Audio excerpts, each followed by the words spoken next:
what I'd like to cover today is to talk about Aviva. Aviva is a insurance and pensions and investments organisation, primarily based in the UK, but they're a global provider. And we're just going to have a look at the ways of working, primarily in the IT part of Aviva, but it really stretches across the business as well. And some of the examples of experiments that we tried within Aviva, we'll look at how we try to bring the business and IT together to improve the ways of working around there. To give you an idea of Aviva and its size, it's one of the largest insurance globally. Within the UK, they've got over 50 million customers for insurance customers as well. And they have one of the largest pension portfolios within the UK that they look after as well. Within the IT teams, there's over 4,000 team members who are delivering change regularly within there as well, that spans across global initiatives that's around that as well. The team that I managed was the ways of working, the Agile team. We had an extensive teams of Agile coaches and Scrum Masters. Over 100 people were involved with that team at one point. So it kind of shows you the extent of the work that we were doing around the ways of working. Aviva started their Agile journey over 10 years ago, in little pockets and little experiments, and that has spread across a large part of the IT change portfolio that was there as well. One of the biggest issues that happened across Aviva, though, was the amount of change in leadership. I think in that 10 years, they'd had 8 CEOs, they'd had over 10 CIOs. So that can impact strategy over and over again, and where teams need to focus and where they need to pivot. I mean, even in the last 3 to 4 years alone, they've had 3 CEOs, and also going through a time of constant change around COVID and the ways of working and needing to adapt and pivot. That can have a big impact on the ways of working as well. So what I want to do here is talk about over the last 3 years where we saw some of the problems and the challenges and how we went to address that at that point.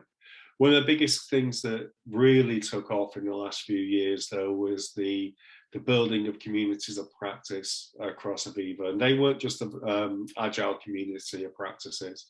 We also developed a product community of practices as well. And we had system thinking community of practices. And it was about how we brought all those areas of different ways of thinking for people to get and speak and talk together about how we change the ways of working across the organization. We realized it wasn't just agile that was going to get us there. It was a combination of lean, agile, systems thinking, product thinking, design thinking, that were going to deliver the solutions that our customers were demanding and were needing, especially in a time of change and uncertainty, and how we can really meet the demand of what they needed and look after them. Aviva really puts a strong feeling on their customer base and their community that was out there and really serving their customer as a business. So it was really, how did we empower that happening across the teams? Okay, moving on. So what were the teams saying? So we started having a look a few years ago around what were the teams saying and what were they feeling that were there. And we got the teams to do a quarterly assessment around their ways of working, looking at where their maturity was, where their biggest impediments were, where their area of weaknesses. And now that covered a number of things, from whether they were doing some of the functional agile ways of working around what was the state of the backlogs, how were their retrospectives working, what was the state of product ownership in their area of the business, how were they coming together as a team, were they self-sufficient, or were they having to deal with a number of handoffs, really around how they dealt with quality and risk. So the teams would assess that, and this is just some of the way that we had to look at where some of the bigger systemic issues were. And the 5 big areas that we wanted to focus on was around adaptive planning and incremental delivery, risk management and how teams embraced risk, building quality in, and how we work to heighten quality within the teams, self-sufficiency and reducing handoffs, and how the teams were using metrics in a way to improve their ways of working. But these are all just symptoms of problems that were in the organisation, and how the teams can, move at the pace that was, expected by the business and by the customers as well. And the causes of some of those conditions primarily broke down into low degrees of automation across the teams. A few years ago, test automation, environment provisioning, deployment was very heavily manually based. The teams were only able to go as fast as which their systems were allowing them to at that point as well. And that was partially due to funding. There'd been a low level of funding in some of those key areas as well. Also around the high WIP level across all the teams and the demand. The focus was all around being 100% utilized to be able to deliver the change that was there. There was no room for teams to improve their ways of working, their engineering. There was no technical excellence that was around that as well. And also around the lack of automation capabilities within the teams, around continuous integration. We weren't hiring people who were coming in with the skill sets and the capabilities around those areas. And we were really hiring for people that would be, manually in those aspects of things as well. There was also a low level of team autonomy as well. And this was really being driven by long customer value chains with numerous handoffs between the teams. There was a shared service model that was in place within Aviva, with a number of multiple silos that were going on within there and different functions within the business. So that was really taking away the autonomy of the teams to be able to move at pace and make the right decisions. There was multiple TDAs, technical design authorities, that the teams had to go through to be able to get the decisions were right, to be able to move change through the organisation, which was slowing people down. There was a high level of governance within the teams as well, that was forced upon Aviva by the FCA due to issues that had happened with previous deliveries that impacted customers. And that was really driving a low appetite of risk within the organisation that was slowing teams down as well. The approach to architecture of business analysis and those deployment handoffs were really bringing mini waterfalls that were happening. So you find teams that were doing a sprint of defining the requirements, doing a sprint of building the work, and doing a sprint of testing. So these mini waterfalls were really impacting and spanning months across the teams as well. We also had the low awareness of the relevance of risks within the teams and the associated controls. Risks and controls seem to be something that business leaders or project managers dealt with, and the teams themselves weren't making the right decisions, embracing the risks and understanding the controls of what they were doing, which was causing issues further downstream and impacting customers with the quality of the work that was there as well. And that really made us think about, what should our strategy be? How do we need to approach this within our ways of working to be able to take ownership back into the teams for them to be able to move at pace? And one of the key things that we identified, that even though we've been doing Agile for quite a number of years, it wasn't really helping us succeed things. So it was really getting the conversation within the leadership level of the organisation, especially, for it to be that Agile is not the goal. Agile had started to become a dirty word within certain sectors of the organisation. What we really wanted to focus on was organisational flow, and those effectiveness and efficiency gains that we wanted to get out of those. Agile was just something that would help us get there. And as soon as we changed the message around to this focus, we got more buy-in from the leadership team. They could really buy into the success that we'd need to.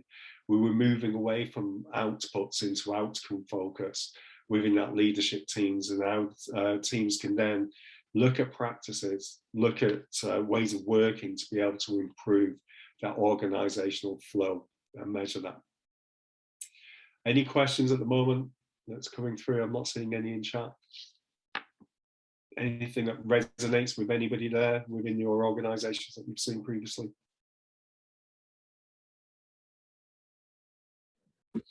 Chris. Oh, sorry, go on. No, please, Mark. I was just wondering, you've got a lot of metrics there, and you say you had a team of around 100. Does everyone have the same idea of what those metrics meant, or was there a diversity in understanding what those metrics were? So to begin with, there was a bit of diversity, but coming together as a community of practice and discussing what they would be and what they needed to be, what people felt they should be, or what they felt helped us get some common understanding. We also encouraged Scrum Masters and coaches to go and help the teams work through these. So they did these quarterly assessments within their retrospectives, and there was a kind of a guide to say these are the patterns and the anti-patterns in each one of these sections. If you're displaying an anti-pattern, then you may be at a certain level that would be around there, and it was more based around the Shuha-Re type approach of what good would look like.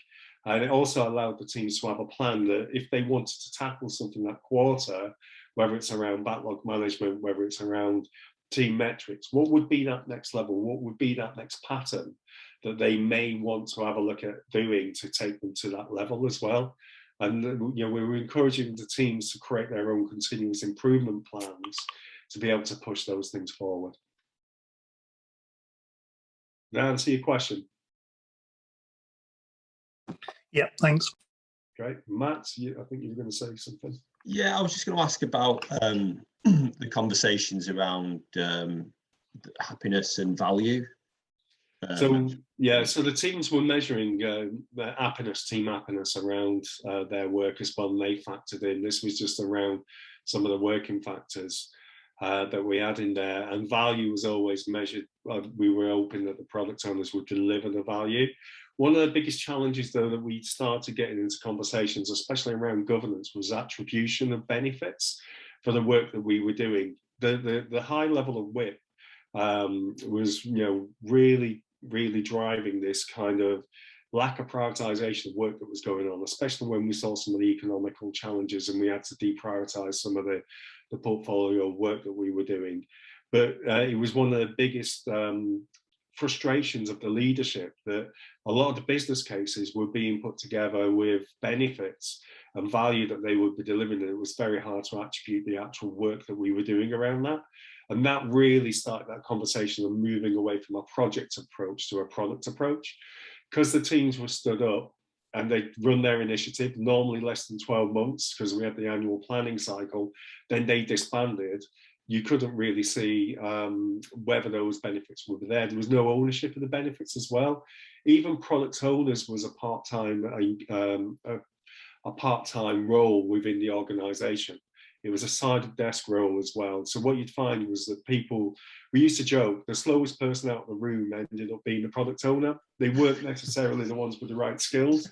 They may be a subject matter expert, but they were told that they would be the product owner. And that's where we really focused on improving product ownership, improving the training that they got and the skill set, and trying to get it as a recognized role within the organization, because it is one of the hardest skills to get right, especially if we want to focus on value.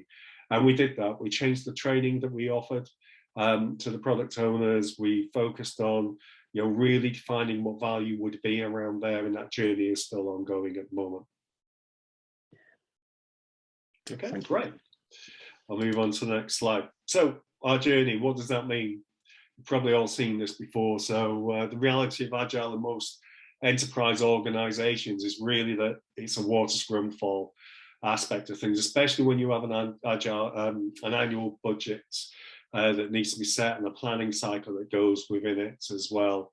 So, the situation we observed was that it was a water scrum fall. We had that traditional portfolio management, looking at things.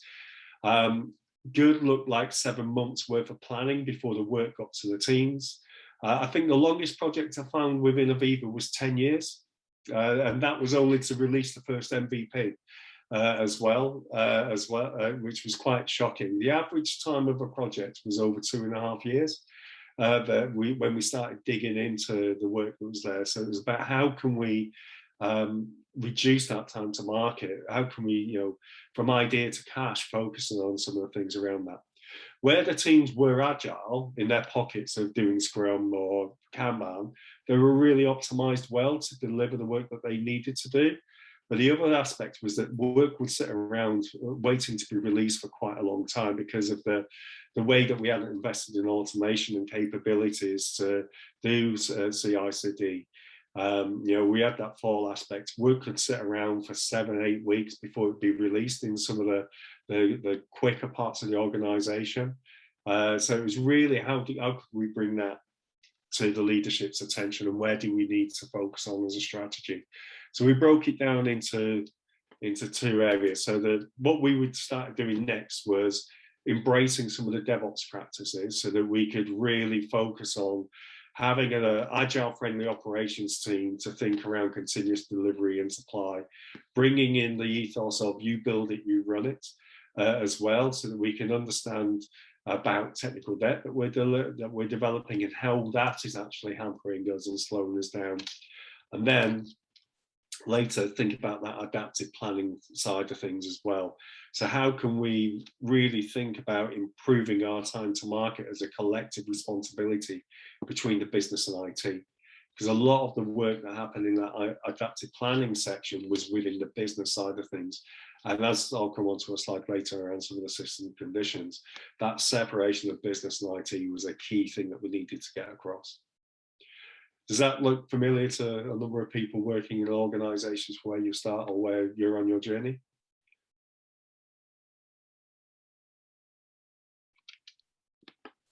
Yep, okay. Moving on. So one of the things that we really wanted to highlight was what were the system conditions that were really impacting us? And we broke them down into 5 key areas. We did the work with not only our practice, the agile practice, but with the systems thinking practice of looking across the organization, but primarily within IT, to have a look at what those would be. One of the main themes was around IT and solution architecture, and that was around the complexity of the estate. You know, looking at the supplier systems that we had in place as well, that was slowing us down, and the incentives around that. Looking at some of the legacy systems, and especially within the pension space, that maybe identifying around that, and also the fact that we had 2 different TDAs. So we had a cloud TDA and we had an architectural TDA that every team had to go through with every release, with multiple stages that was around that. There was a centralization and functionalism aspect to the organizational structure as well. You know, the structure and the roles create bottlenecks and handoffs between people.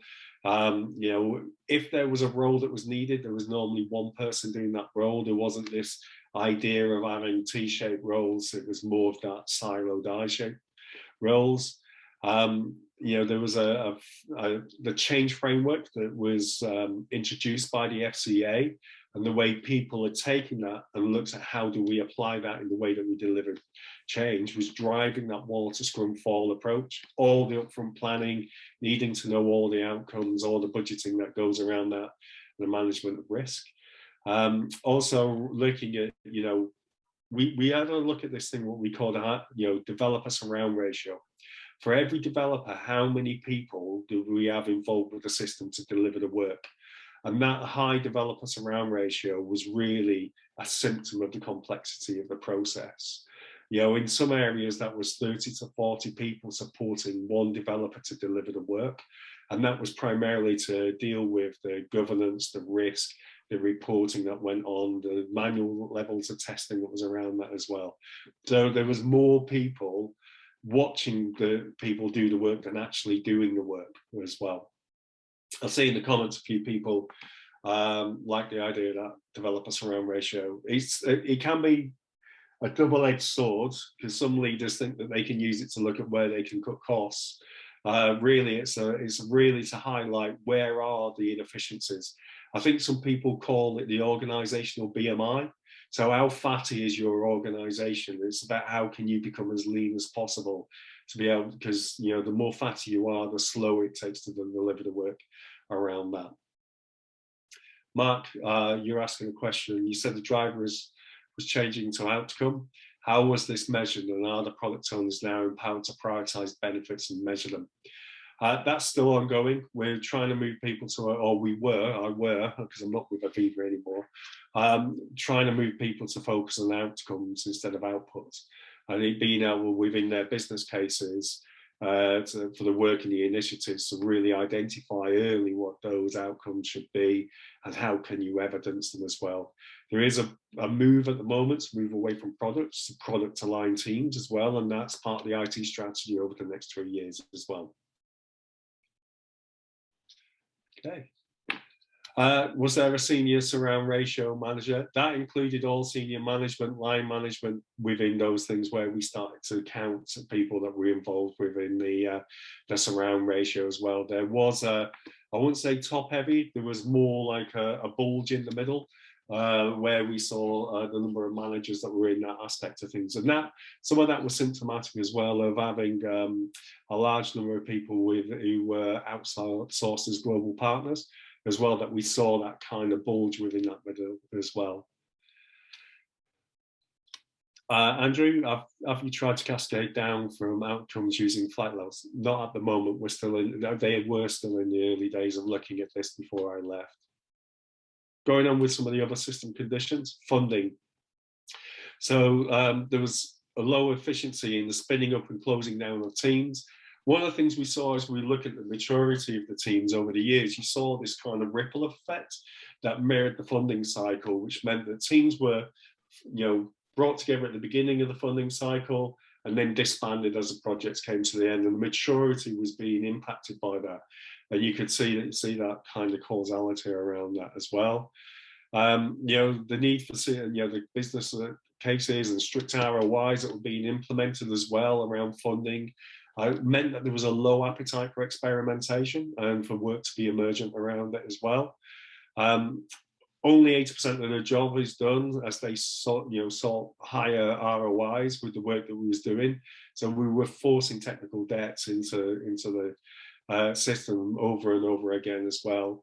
When we started having a look at the business cases that people were funding, the kind of requirements that they were doing and the benefits that they were doing was kind of really wide of the mark. So the business was being set expectations, and as they were coming through, the work was being delivered. They felt there was this disparity between the two, and they were blaming IT around that side of things, which meant that funding was then becoming more difficult to get through, especially when it came to any new initiatives that would improve the ways of working as well. There was skepticism around there, so we needed to build that confidence around that side of things as well. And alignment, I've said it a couple of times, the relationship between the business and IT started to become more work packet based rather than a partnership, rather than it being one.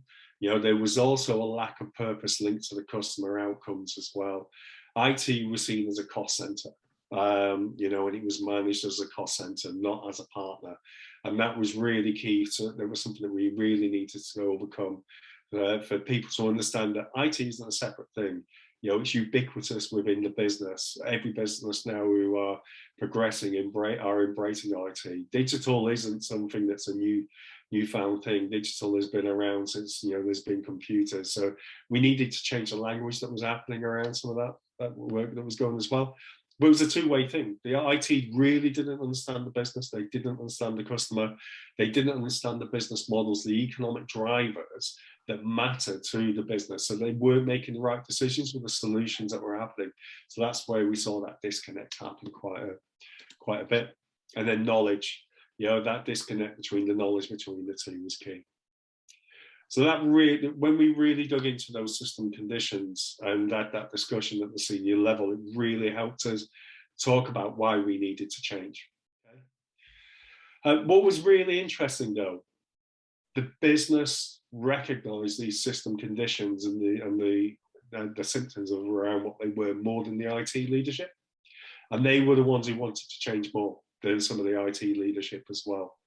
That was an interesting challenge that we had to get across within the IT side. That how would we get across that?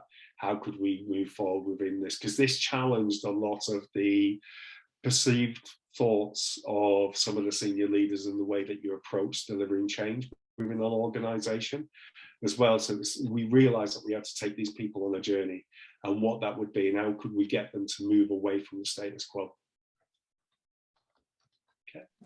Did you, sorry, Chris, me again, just wondering, with all these system conditions, did you feel that you had the support at the levels that you needed to push those through? We started to, like I say, it was more on the business side that embraced it and that realized that we had to change things. In fact, they were the ones sponsoring us looking at the system conditions more than IT. It was part of the IT strategy that we did start to look at addressing these things, but with the amount of churn that we went through in the senior leadership across Aviva, like I said, we had 3 CEOs in the last 4 years. They have all come in and changed all their C-suite across each one of the business areas, you know, and in Aviva, they could easily be split off into 3 separate FTSE 100 companies as well, so they were quite vast. We found that we had to repeatedly do this, and that message before it landed, that was within there. Does that answer your question? Yeah, do you think as it's still going, I'm guessing at Aviva, the movement to move towards Agile, do you think it's a success, or do you think it's burning out? I'd say it goes through ripples of success. It's cyclic, and now it's perceived, and I think part of that comes down to where some of the leadership see their challenges and how much they're bought into this as well. The one thing that we did land is that Agile's not, you know, it's the transformation is not a project, it's not over, it's a continuous improvement cycle that needs to happen, and I think that started landing with people a lot more now. Within Aviva, that, you know, when I was leaving it. And the other thing is as well is that they're realizing it needs to be part of the teams instead of it being a separate function, because that's one of the challenges we had as an Agile function. We were seen as being separate, and now that's been embraced and being moved within to the platform teams a lot more. That, you know, that acceptance that people need to change and they need to take ownership is really key around that. Can I ask you a question, Chris? Yep. So when, at what point was this well, this sort of design of the now, at the start where you're at, was this done, or was it ever redone? Like, with the system changes, were they you know, kept on top of as well and used again? So yeah, we started having a look at these, but nothing really materially changed in some of these aspects of things. So this was done 3 years ago, and then we started having a look last year with the IT strategy, the next 3-year IT strategy. Even though we tried to say that we need to start thinking big, you need to start thinking multi-year, and it's just about what are we going to tackle each year. So they really, you know, they were in this IT strategy taking some of the things that, like the multiple TDAs, around the funding cycle, so you're moving away from project to product and looking at the funding, looking at some of the centralization and the functionalism as well. They were picking some stuff off within the strategy to tackle along that journey. Okay, thank you. So before we talked about the water scrum fall, so you know, we had to come up with a way for people to embrace it. How do we deal with that fall part of things and moving forward? So we came up with this kind of timeline, you know, for steps that people needed to start thinking as they move through, and how really when we started engaging with teams, a lot of them started looking at this right hand side. They started looking at the shiny things that they wanted to go after, but they hadn't done some of the real fundamentals.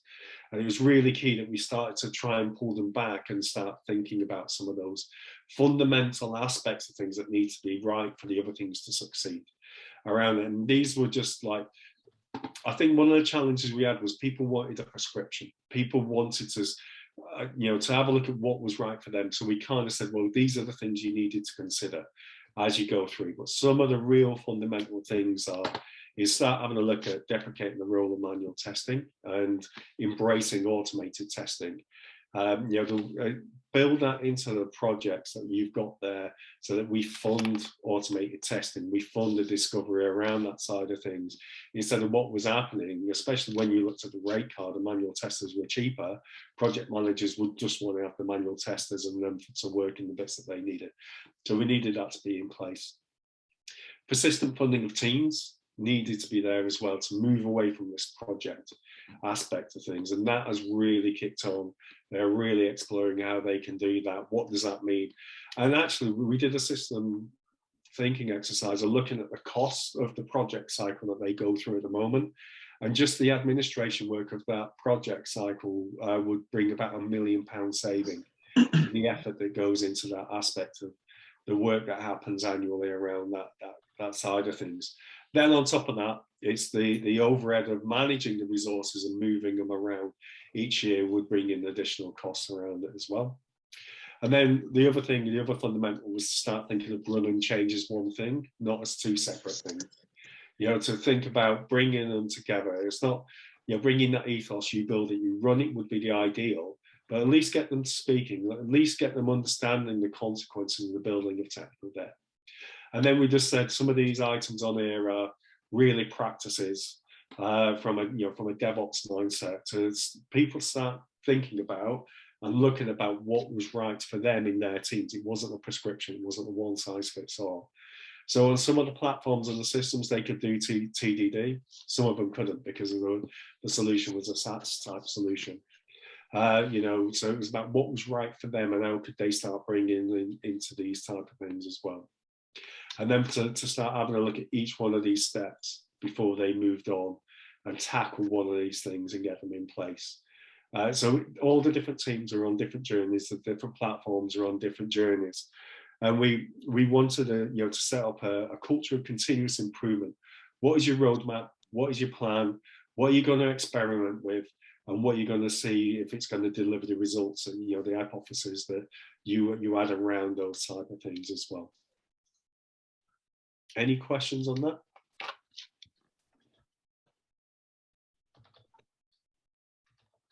How successful have you been with getting pairing as a standard practice into places? That is possibly the hardest. Well, I would say it's possibly the hardest thing to get into there, because people can't contemplate that competing for two developers, why is it going to be cheaper? And it's where we have actually put it into play, people have started seeing the results and they've embraced it. But it's always this cost element that's in there. It's because IT was run as a cost center. They couldn't really think about it. There was challenges that have happened because of COVID and being able to get teams to think about that. But more and more of the platform teams are bringing that in. They're seeing the benefits from a quality perspective around that. But it was about getting teams to experiment and then share their experience and the benefits that happen. It was the only way we could get that for other teams to start embracing that aspect of things as well. Cool, thanks, Chris. The other bit of the conversation was around, well, two developers pairing together isn't where your cost is. This high surround ratio is where your cost is in IT. So bringing that to the table allowed to have a different conversation, especially with the business around that side of things, of that you keep cutting back developers, but actually they're the people who are driving the value. If we really look at when we look at the value stream, they're the ones who are doing the work. But what's happening, especially when we get low capability people, is that your surroundings start to grow as well. Serge has asked the question, what do you think the use of the word transformation to describe this? Well, interestingly, in Aviva, transformation didn't mean transforming your ways of working. It meant actually delivering projects. So it was a really interesting conversation to try and have with certain people within the organisation. So yeah, it was a bit of a challenge around that side of things. Okay. Oh, someone's put a big thing in the chat. I was talking about pair programming. And ideas around that. Thank you, John. Okay, going on to the next slide. So, what did we ask teams to focus on? So we started trying to get teams to start focusing on the Fordora metrics as well, to see where they are.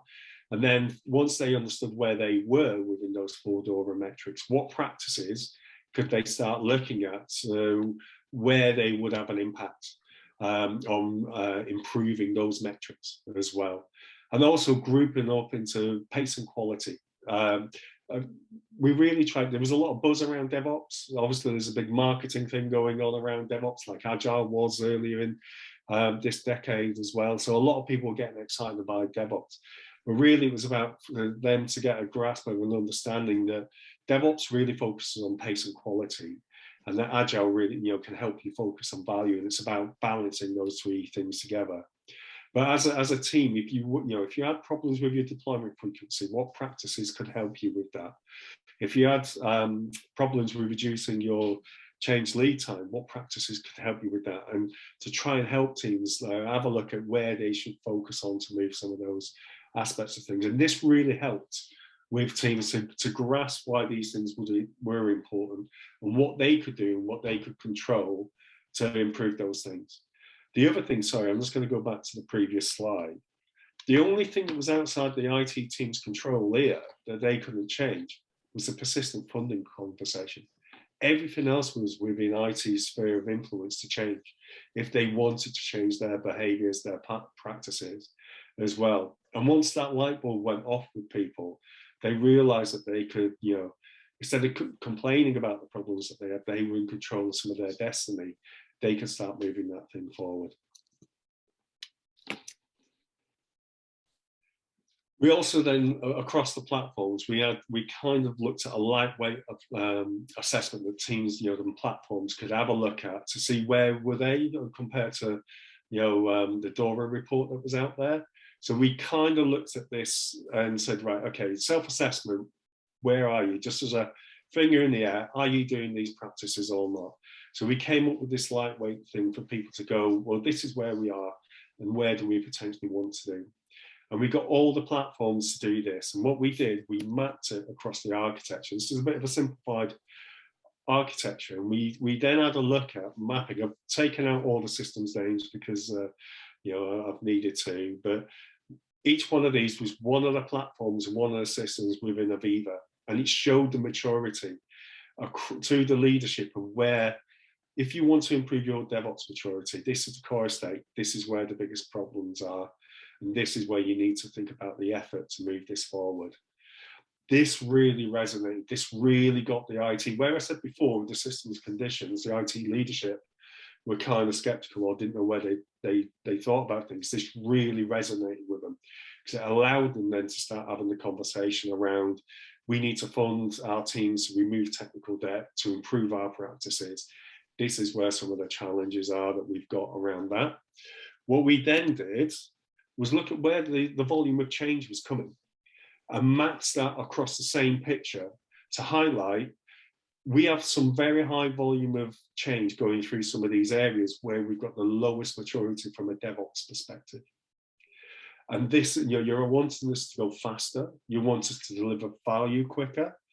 We have a problem that we're trying to push more stuff down the pipe and we're not investing in our systems to allow that. Then we took it to a third dimension and we mapped the technical debt in the platforms as well. And that 3-dimensional look at things really helped a conversation at the IT leadership level about where did they need to invest?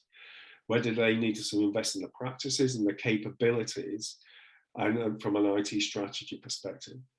This had a real big impact, using this mapping, using these colours to create awareness within the teams as well, so that people could understand where do we need to focus, especially when you look at those 3 dimensions of low maturity within engineering practices, high level of volume of change, and the high levels of technical debt within each one of those areas.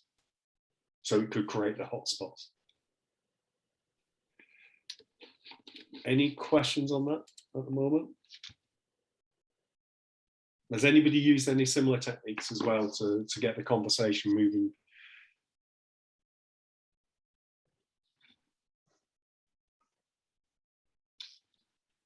It'd be interesting to see those 3 whiz through, and I'm not very good, I've not got the best memory, but see those 3 sort of next to each other to see some of the correlations and so on. It is, and it really, you know, as I said, if you know, as we go through it, you can see. Oh, let me go back. You can really see where you get some of those hotspots, or where you've got the good bits that are happening as well. So what we did was take some of the ideas and the practices from the good bits and got them to share them with everybody else about what they need to be doing, you know, from a platform level, or what was slowing them down, and to create that continuous improvement plan.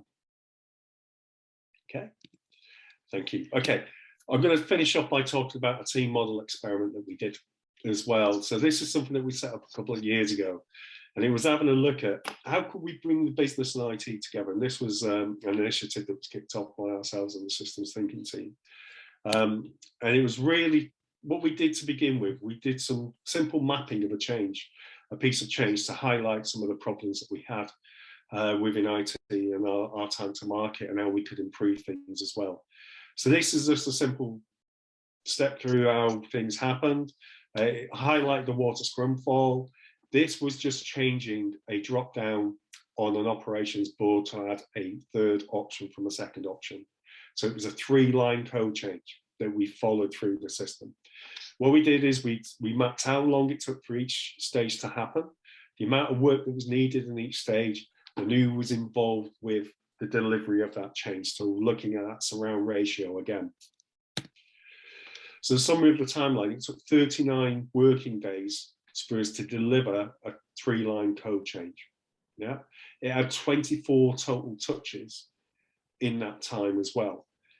Of those 24 touches, there were only 2 developers involved. In fact, the lead developer only did a code review. The work was done in less than half a day by 1 developer. That was good in Aviva. That was exceptional. The timeline normally is longer than that within Aviva as well. That had the biggest amount of impact for leaders wanting to change. They were shocked at that, from an idea to cash time, and that was good within Aviva. They always thought it was better than that for such a simple change. They wanted to do something different about it.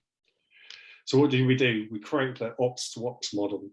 So the ops to ops model was taking an IT operational team and matching them up with a business operational team, a frontline call center.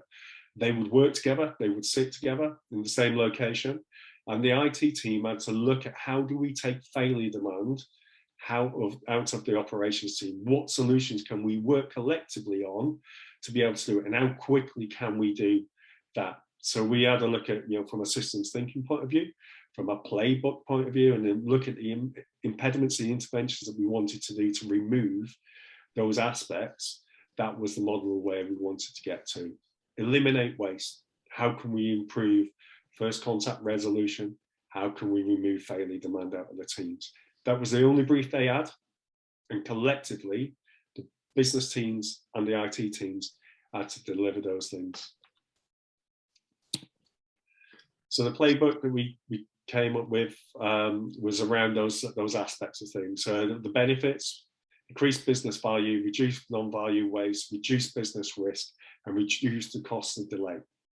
From a flexible with discipline aspect, so it was agile as default, but the teams could choose what was applicable to them to be able to deliver the solution that was right, whether that's Scrum, Scrumban, Kanban, Scaled Agile Framework. There was flexibility within that discipline. But we wanted the teams to be able to move at pace to experiment. It was a one team with a multiple focus areas, so it was a symbiotic relationship that we had in there around the how and the what. You know, we brought within that team a joint ownership. So the leadership within that team was from the IT team and the business. It was a 2-in-a-box leadership model that we had within those teams as well. They had to move fast without compromise. So they had to build quality in, whether that's security, maintainability, performance. They couldn't compromise on that side of things. Same with engineering best practices. There was no cutting corners. They had to consider the architectural approaches and technology and the future roadmap that was around there as well. And then there was a minimum viable of governance laid over the top as well. So what was the right viability of governance they needed for the type of change? Aviva had a one-size-fits-all governance model, so it didn't matter if it was a 3-line drop-down change, it still had to go through months and months of governance that would be around that side of things as well. And then there's a mindset aspect. When we looked at the team and we formed the team, you know, we need to make sure that they understood to embrace change, value-driven delivery, full team collaboration, regular feedback, learning through discovery, and continuous improvement.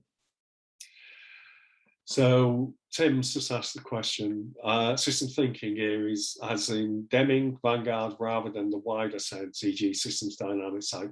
Yes, that's correct. But there was a big Vanguard movement within the systems thinking community of practice to begin with, but they started moving away from that a little bit more, being more within that Deming, more of the Deming side of things as well. Because I think within Vanguard, they say that John Snedden says that Agile doesn't work within that aspect of things. And you know, we realized it was a balance between lean systems thinking and Agile if we really want to get the results and the ways of working around that as well. Yeah, they were very heavily into that Vanguard, John said, and things a number of years ago, but they've moved on from that. Okay, so what were the outcomes? So we had a full end-to-end IT and business team with the same capability in a single team, claims handlers and IT delivery roles. We were embedded in the business, they weren't in IT, and it was that two-in-the-box leadership aspects of things. There was a no regrets investment on removing the waste, increasing handler efficiency and customer outcomes. And the outcomes, well, we delivered an ROI from the funding on the team in less than in around 9 months, so less than the 12 months that was predicted. And that was, you know, we measured that about the failure demand we were taking out of the business. It was adopted as the preferred model in the general insurance business where applicable, and they're looking to accelerate that over the next 3 years as they move away from a project approach into a product approach as well. The investment of the O2O model increased by 400% after the experiment that we run. And it's also, the model was to drive improvements in the IT processes and the engineering excellence as well. So that was baked into their playbook that they needed to, as part of their success criteria, improve those things as well. And then active management to remove unnecessary governance and handoffs has led to greater team autonomy and efficiency. So it was a really good, successful experiment that we did that has now informed the next 3 years of the IT strategy. Any questions on that? Yes, Chris, I would be interested to know how did you manage to have a shared ownership? Shared ownership between the operations team, because they were all accountable about focusing on delivering the right values for the customer and removing the waste that was in there as well. The two-in-the-box leadership as well helped within that. And the senior leadership create the space for them to be able to deliver that aspect of things as well. Not to say that it wasn't difficult. It sounds simple, but it wasn't easy. It is a really difficult. But because the teams could quickly see the work that they were doing, the impact it had on the customer or on the teams themselves, and we were focused on scores like EMPS to improve that. They understood the work that they did. They had that collective accountability and ownership to deliver the results that mattered.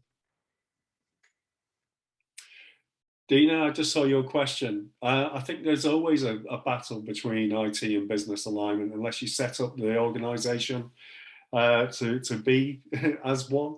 I've never seen it not be an issue unless an organisation set up in that way. And even then, it can be a challenge. It depends on the people you bring in and their mindsets and what the culture was before where they were. But if there's a collective agreement around bringing the people together and putting the customer at the center of everything that we do in our decisions, that really helps move that forward. As soon as you stop thinking it's an issue, you'll go back and regress. It takes a lot of continuous hard work to be able to tackle that. Same as any of the stuff that's on the ways of working and continuous improvement. The biggest enemy we've got is the status quo. And if people stay in the status quo of where they are, we can go backwards if we're not careful.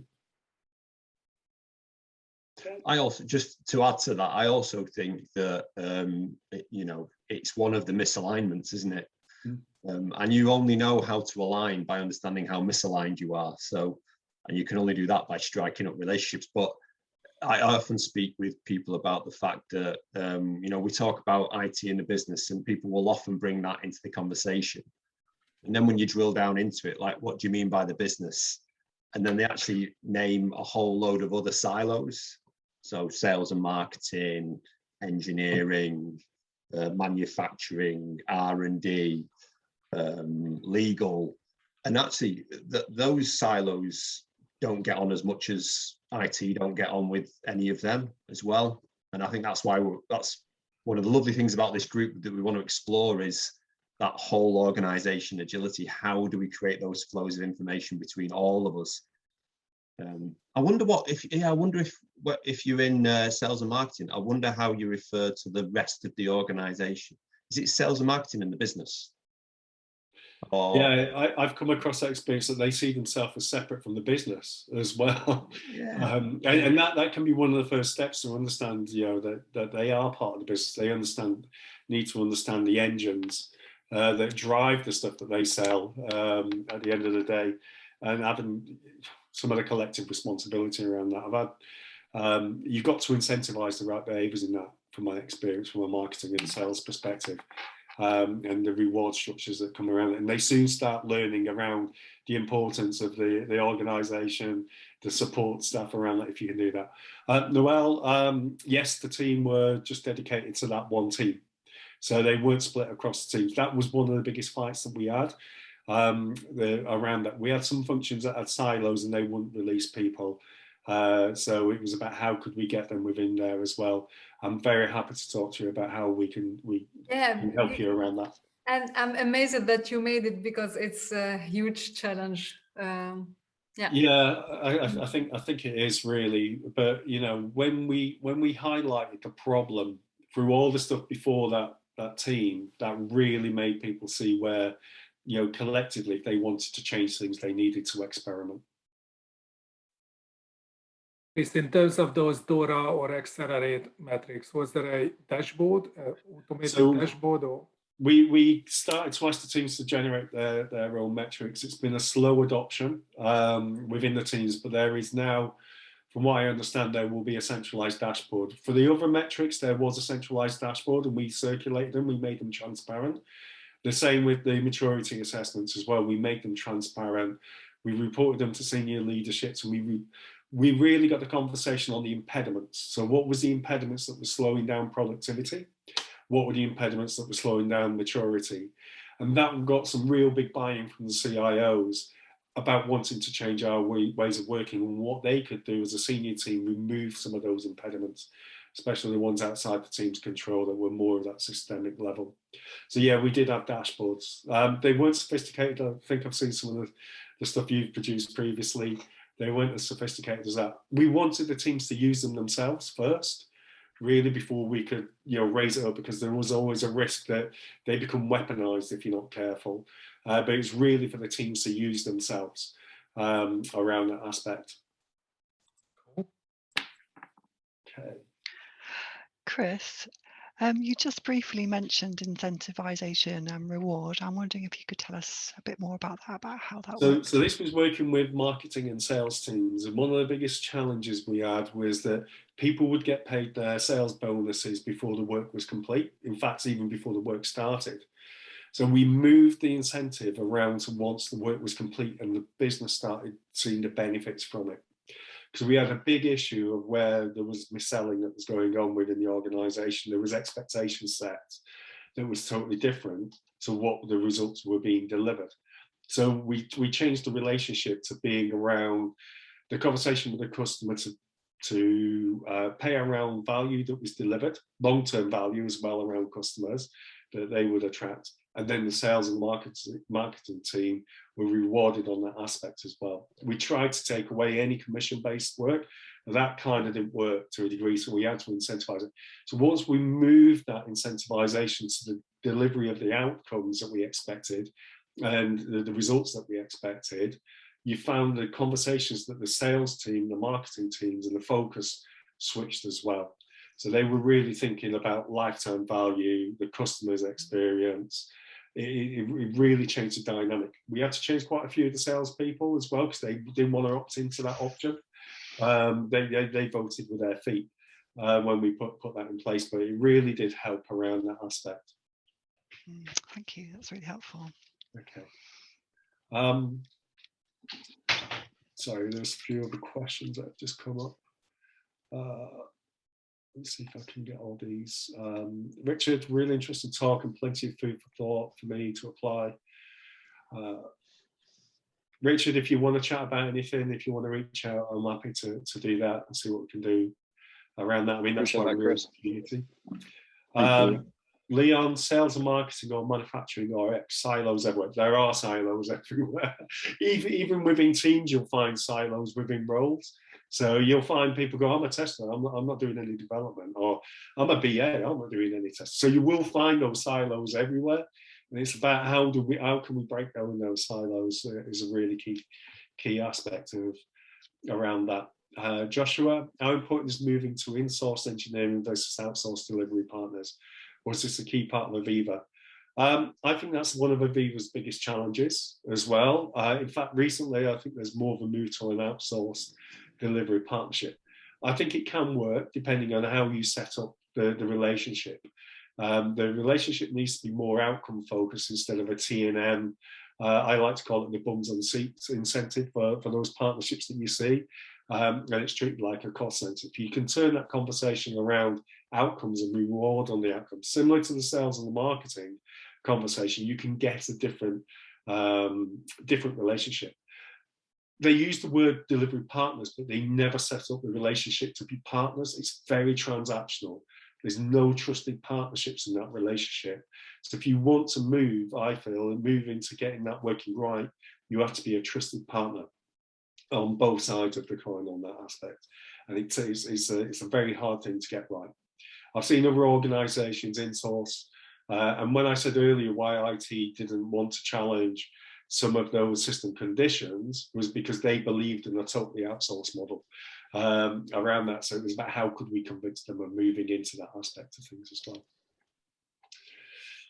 Question from Tim, did the business have customer-facing product service owners and SPLM, which could plug into the enabling IT product owners, managers? Some areas of the business did, especially one of the things that they did originally was separate the digital aspect, the websites, the mobile, and they had that aspect of that work. And some of the other areas, if they were more mature, like the health business and some of the other areas had that aspect of the customer-facing product service owners as well. Like I said, it was pockets, but the majority wasn't in that. We were trying to take that moving forward as a way to improve things. One quick one from me, Chris, is what I've thought of various ways of asking this question, but it comes down to, did you use Jira and what was your experience? Somebody asked me what would be the best way to improve productivity in Aviva, and I said stop using Jira. It wasn't that Jira is bad, it's just that it was used as the wrong thing, and the way the tool was used. It was used extensively, and it wasn't really used in the way that you can use Jira productively in my eyes, around what would be. It did become a transactional ticket passing thing, but it really stopped some of the conversations that were happening. You'd see stand-ups where people would just look at the Jira board. They weren't really having the right kind of conversations around it. So it was becoming a hindrance in the way that the people do. But part of that was because of from what I understand, because they introduced Jira before I came to Aviva, there was no standardization, there was no templates, there was no rules around how you would use it or guidance. It was left down to the Scrum Masters who came afterwards to start trying to create some order around that and to introduce it. So that was one of the things I think I felt that was how teams were using it in the variability. I'll give you an example, okay? We did an audit on Jira recently because we were trying to do a migration. There were 65 different versions of Dump across the number of boards that we looked at, across all the Scrum boards that was there. And some people would have 8, 9, 10 different versions of Dump on their Kanban boards. So I don't think Jira is a bad thing. It's the way you apply it. It's like any tool.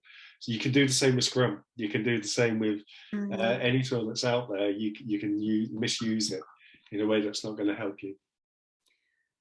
Yeah, the problem is that if you are pairing with business people and business people are using another tool and your IT people are using Jira, then there is no alignment because there is a breakage in the tool.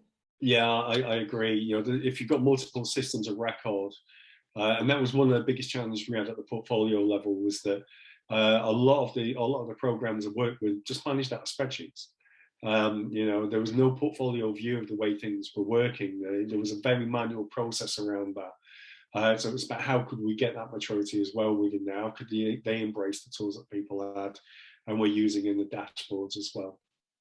I have found in certain companies where you might have the DevOps boys and the development guys using, say, something like Azure DevOps board, Azure boards rather than Jira. We have learned, though, by using the flight levels, we can actually get people to focus on what they were doing, what outcome were they going to measure, to meet. And if you can use the Azure boards and, say, Jira to actually reinforce what outcome they're trying to achieve, and not necessarily use it as a ticket exchange thing, I think you can get some real benefit out of it. But you know, death by Jira is as bad as death by PowerPoint. Yeah. There has to be some common sense here. Yeah. Definitely. Well, I think we're at the bottom of the hour there, are we? I think we are. Yeah. Just another reminder about the community, everybody. Please get involved. Please sign up if you're not already. If you want to reach out, ask any questions. And like I said, I really want to hear about how you're all dealing with similar kind of challenges. If there's new things I can learn, I'm always open to learning new ways of dealing within these things, which would be great. Well, just before you go, just to let you know that, so next month on the 9th, Tuesday the 9th of November, we've got Jabe Bloom. Jabe is absolutely fantastic. He's part of the setup running the global transformation at Red Hat, obviously the sort of like world leader in open source solutions. Jabe is a scholar of transition design and introduced me to transition design, which is basically it's like a social design tool that is concerned with theories of change, societal change and systems, and Jabe is studying how that can work in transitioning organizations and digital transformation. So Jabe has got a talk called Recommoning Transitioning Organizations. He'll be coming sharing that with us next month, and I suppose it sort of falls into very definitely the happier. It's a very sort of communal way of transitioning and transforming, and I dare say it will fall into safer and better as well. So I'm really looking forward to Jabe coming and sharing that with us, and we'll put that up in a couple of weeks' time, and we'll look forward to you joining us again for that. Thank you very much for all your questions and your attention. And thanks, Chris, for a fantastic talk. Thank you. It was really nice. Thank you so much. Thank you, everyone. Yes, thanks, Chris.